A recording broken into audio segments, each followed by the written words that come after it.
Yun, good morning mga kaibigan. DMB Batang Kalye, no. Mamaya-maya pupunta tayo doon sa sa Zambales, no, kasi merong activities doon na magaganap, team building ang mangyayari doon. No?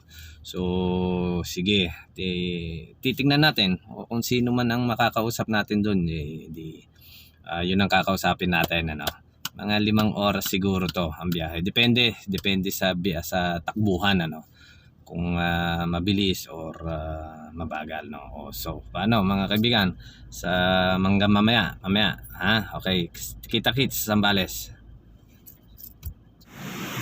Yun, no.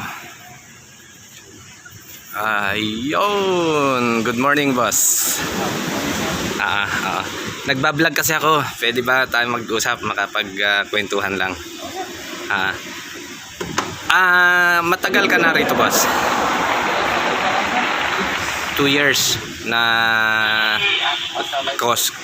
lifeguard, no, as a lifeguard. Ikaw si Mr. Rino tawag sa'yo. Ano apelyido mo boss? Bulataw. Reynold Bulataw. Rino Bulataw. Wow, ganda. Mga kaibigan, si Mr. Rino Bulataw. Siya po yung Coast Guard dito sa may Sundowners, lifeguard. Coast Guard pala, lifeguard pala mga kaibigan. Ayun, no, yan, may uniform siya. Yan, lifeguard, si Mr. Rino. Ang tawag sa'yo dito, Rino, kahit sa barangay nyo? Okay. Sa 2 years na experience, boss, anong mga experience mo dyan na yung barko na yun pala, hanggang doon lang yun? Hindi yung mga nagbibiyahe ng buhangin na dinadala sa tourist location. Sa China? Ito sa Maynila lang, sa may MOA ba yun? Sa may MOA, dyan pala manggagaling yun. Yan yung pagkakaalam ko, sir. Kasi may nag-vlog na dyan, napanood ko yung vlog na yun. Yung mga barko na yan, Boss Rino, pero ngayon parang nag-stop na kasi hindi pa tinuloy yun, no? Boss Rino, sa experience mo, may naliligo na ba dyan? May naligo dyan? nalunod, sir. Nalunod, ganon? Marami na, sir. Marami na kami nasagip dyan. Mga ilan na nasagip mo? Kung itong month ng August lang, may 9 cases na kami na dyan. Itong August lang? 9 cases ang... Pero bawat isang report na yun, mga 3, 4 sila. Bakit? Tumatakas? Di ba bawal maligo dyan? Bawal, sir, pero kasi sa public, sa mga local, yun, sila matitigas ang ulo. Kaya sabihan na lang, pagka hindi makinig, inimunika mo lang namin kung may mangyari.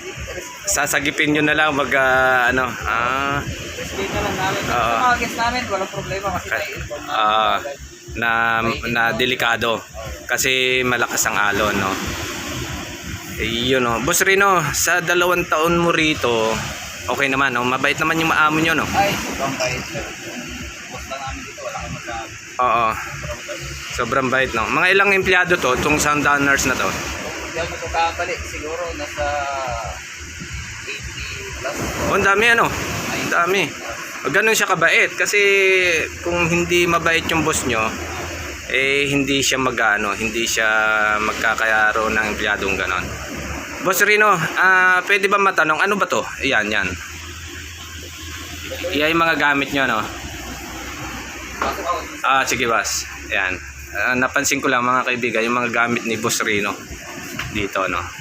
Yan, no? Mayroon siyang... Ito, sir, itong binocle lang namin, ginagamit namin pagka may naliligo sa malayo. Sinisilip namin dito.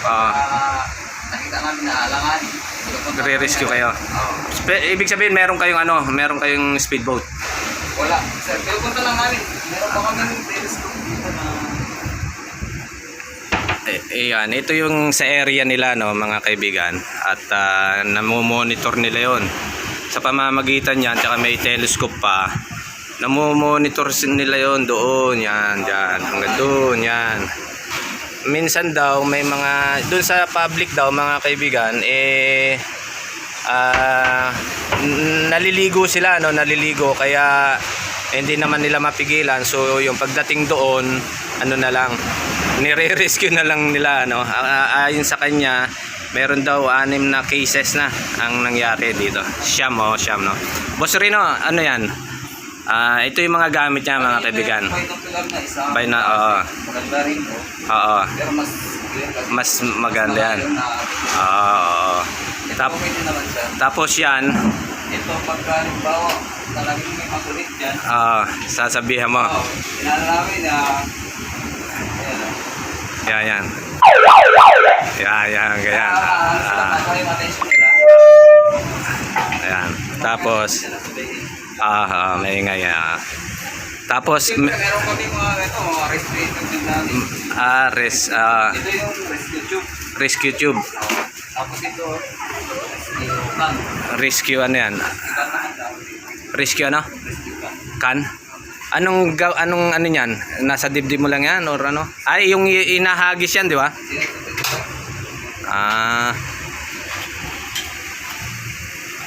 Tapos, lalagay sa ano? Dito siya nilalagay Sa sa shoulder. Ayun.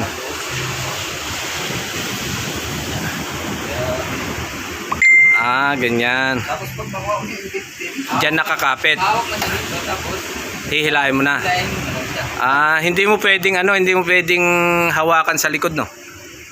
Kasi 'di ba sabi nila ipapailalim kanya. Oo, sir. Kaya mas maganda 'yan. Sabihan mo lang hawak diyan, ganoon.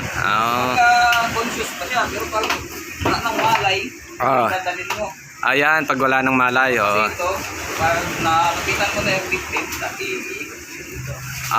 Okay. Lalak mo na. Lalak mo siya. Hihilahin mo na lang. May tali dito, sir. May tali 'yan. Oo. Galing, no? Pagka wala nang malay, yan ang gagamitin. Tapos may mga medical kit din kayo dyan. First aid. May BP rin. Kumpleto Ang galing Yan ang sundowners. Meron din po kami tank dito na Meron din. Kumpleto. pero i-install pa siya, pero okay na siya. Oo. Ayos naman, no? Tapos may radyo ka rin dyan, no? Tapos radyo. Ayan. Boss Rino, ilan kayo?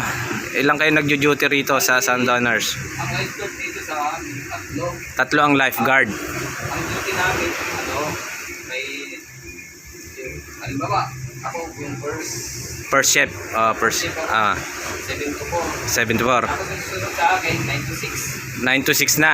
Ng gabi. Opo. Tapos 9 umaga hanggang 6. Bali parang nagdadalawa rin kayo sa isang shift.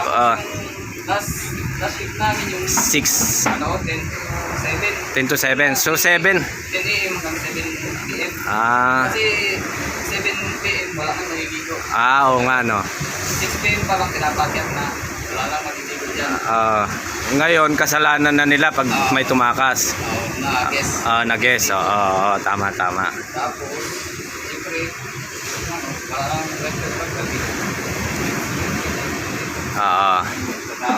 lawak niya, no? Ang Boss Rino, ayan, no? ang laki lang namin dito responsibility namin dito kasi lahat yan nandun Oo. kahit yung hindi namin guest dito na kuha namin Galing, kasi tama. madami ng guest dito monitor namin dito yung iba sila na Basta paalala lang, muron paalala lang. Oo nga, no. So, ayun, no, Boss Rino, salamat Salamat sa pagpapaunlak, sa aking interview sa iyo. Siya po si Boss Rino. Kahit sa barangay nyo, Rino ang tawag sa iyo, no. Ano nga ang apelyido mo? Bulataw. Siya po si Mr. Rino Bulataw. Isa sa lifeguard dito sa Sundowners dito sa Zambales, mga kaibigan. Baka meron kang gustong i-shoutout, Boss Rino. para sa mga bisan ko, mga Arabaka family. Rabaca family. Family, Tibera family, saka Ah, Bulataw. i-upload ko to sa DMB Batang Kalye, no? Boss Rino. Salamat salamat sa pagpapaunlak, ano. Ay, sir, Pangasinan din. Pangasinan, no. Maraming dyan ang galing yung Bulataw sa Oo nga, naririnig ko nga yan. Actually, yung salitang bulataw, Ilocano yun, yung parang mapagbiro, yung gano'n, no. Bulbulataw ka man yun, gano'n, no? Parang biro-biro. Kaya mga Ilocano. Ilocano. Marunong ka rin mag-Ilocano? Hindi na, okay. Tagalog talaga, sambal at ang salita rito, sambal at saka ano, no? Sambal Tina, Sambal Aita. Sambal aita. Pero yung sa namin Sambal Aita yun. Okay. So, Boss Rino, salamat Salamat sa pagpapaunlak So, yun mga kaibigan, isa na namang kaibigan ng interview natin dito sa Zambales. Dito sa Sundowners, no? Maganda po. Sundowners Zambales. Yun lang po ang isi-search nyo. Sundowners Zambales. Ito na. Dalawang klase po yung Sundowners. May Bulinaw, Pangasinan. Okay. Basta Zambales, ano? Sundowners. Sundowners Zambales. So, ayun, no, maraming ano doon. Mga guest din yun or public. Mga local na po yun. Yan yung mga naliligo na, no? Yan yung madalas namin sinasarili. Yung mga naliligo na pasaway. So, sige mga kaibigan, hanggang sa muli, hanggang sa susunod na video, no? Ito po si DMB Batang Kalye. Babus, God bless po. Ingat po tayong lahat. Bye-bye.